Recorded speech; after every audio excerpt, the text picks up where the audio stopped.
We can see those fast boats. We weren't kidding when we said they were fast. While it does take about 30 minutes for the main recovery vessel to make its way over to the capsule, these fast boats will be doing a couple of things simultaneously. A couple of them are going to be working to retrieve the parachutes that you see in the background there of this drone shot. Those parachutes will be retrieved from the ocean surface. We want to make sure we are able to pull those out. The recovery vessel there closest to the spacecraft is going to be performing some safety checks. We can see there they're using an instrument that is basically working to detect if there are any hypergolic vapors or fumes that are still residing in and or around the Draco thruster nozzles or outlets. The hypergolic fuel, which is necessary for on-orbit burns to maneuver the spacecraft. Unfortunately, those hypergolics are unable to be breathed. They are toxic, and so this team here is doing those initial safety checks to make sure that it is safe for the rest of the recovery team to approach the spacecraft. They're also checking to make sure that any residuals from the pyros are safe and are not going to cause any issues. We can see the team working their way around the spacecraft to do these basically these sniff tests on all of those Draco thrusters. And as we continue to await the recovery of our Dragon spacecraft with NASA astronauts Nick Hague, Sunny Williams, Butch Wilmore, and Roscosmos cosmonaut Alexander Gorbanov inside, Dragon has autonomously completed several steps to safe itself following splashdown. We are continuing to see Dragon in what is known as stable 1 configuration. That's kind of the ideal configuration following splashdown. It's upright, and the Dragon capsule is in the right configuration for it to be hoisted into the recovery vessel Megan, which you do see a little ways off in your screen approaching. Dragon will continue to remain live on air with you through that recovery process, all the way through the point where the crew is extracted from the Dragon spacecraft.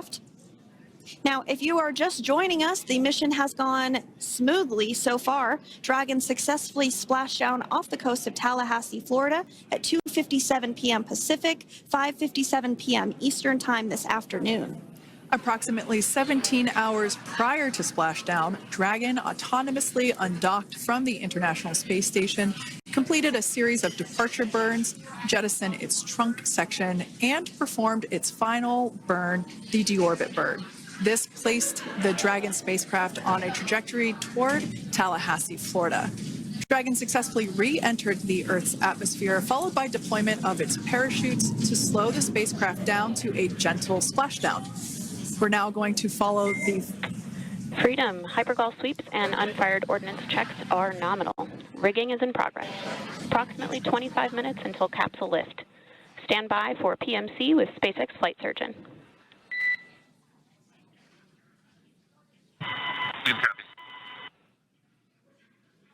And so what we did just hear there was communications that those hypergol checks were complete. They didn't find any of that upon those checks, so we'll continue to move through the timeline. Next up is a process called rigging, which you see happening right now on your screen. This is when a SpaceX recovery personnel actually works to climb aboard the capsule and work through procedures ahead of lifting onto the nest of the recovery vessel Megan. We heard it's going to be about 25 minutes or so until that lift actually takes place.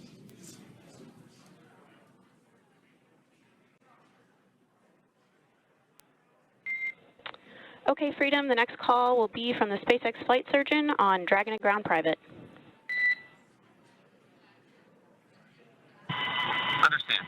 Thank you. callouts there indicating that the crew will have the opportunity to do a quick check-in with the SpaceX flight surgeon. This is standard procedure for every Dragon spacecraft when it returns to Earth. It's just an initial check-in, make sure everybody is doing okay. They will also have another check-in with the flight surgeon once they are on board that recovery vessel that you see there in the background. We can now see that SpaceX recovery team member they're on top of the Dragon spacecraft. They are going to be working to install plugs in the Draco thrusters to ensure that none of those, and to ensure that no more hypergolic fumes or vapors come out from the spacecraft. They'll also place harnessing around the spacecraft that are required in order to lift it out of the water. Go ahead, Sandra. Continuing to get some views of the recovery personnel, both the main recovery vessel, Megan, as well as some of those fast boats that we've discussed previously. It looks like just a beautiful day there out off the coast of Tallahassee, Florida. Weather was pristine. We were able to get undocked from the International Space Station as expected at 10:05 p.m.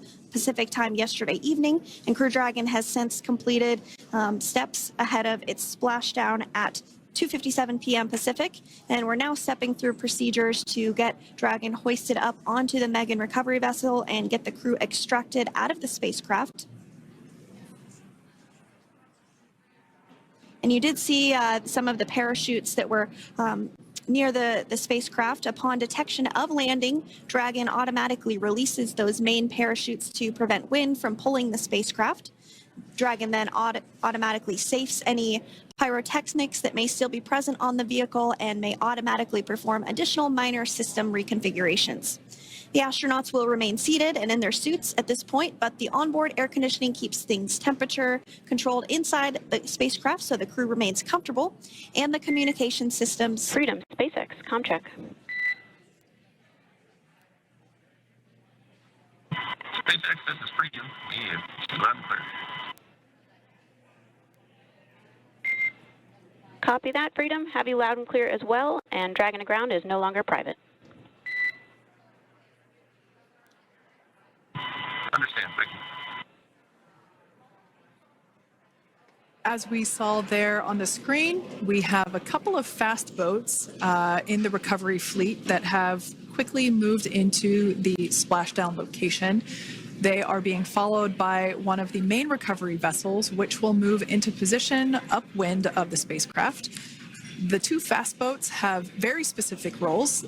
Excuse me. The first approach is focused on immediate safety inspection, as we saw.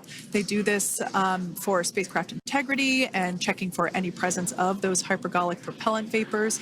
And this ensures that it is safe for the recovery vessel to approach Dragon.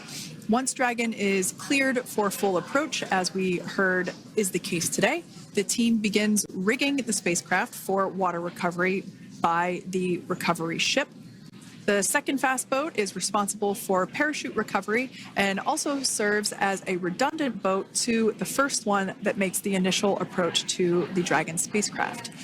As we saw a little bit earlier, we were also able to see one of the recovery team members get on a jet ski to help gather up the parachutes that were automatically detached from the Dragon spacecraft upon splashdown. And it will take a little over 10 minutes for the recovery crew to complete their safety checks. Once they complete, the team will begin preparing Dragon to be lifted, and as you see, they are preparing for that to take place at this point. As part of the preparation for this lift, one member of the recovery team has climbed on top of the spacecraft already so they can attach Dragon's hoist rings and connect to the lifting lines. It will take us less than an hour to raise Dragon to the recovery boat and remove the crew from the spacecraft. After medical checkouts, the crew will return to land within 4 hours by helicopter.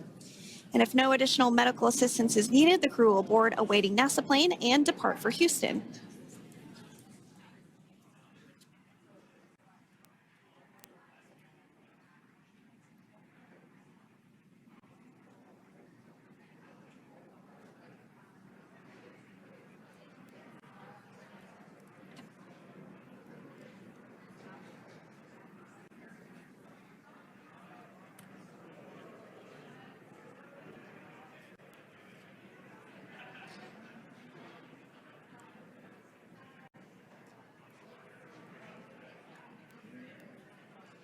And as we continue to await Dragon to be hoisted up onto the ship, we have a very special treat. NASA Public Affairs Officer Jaden Jennings, who is actually on the recovery vessel and had a bird's eye view of the splashdown today. Jaden, how are you? How was the view from the recovery vessel?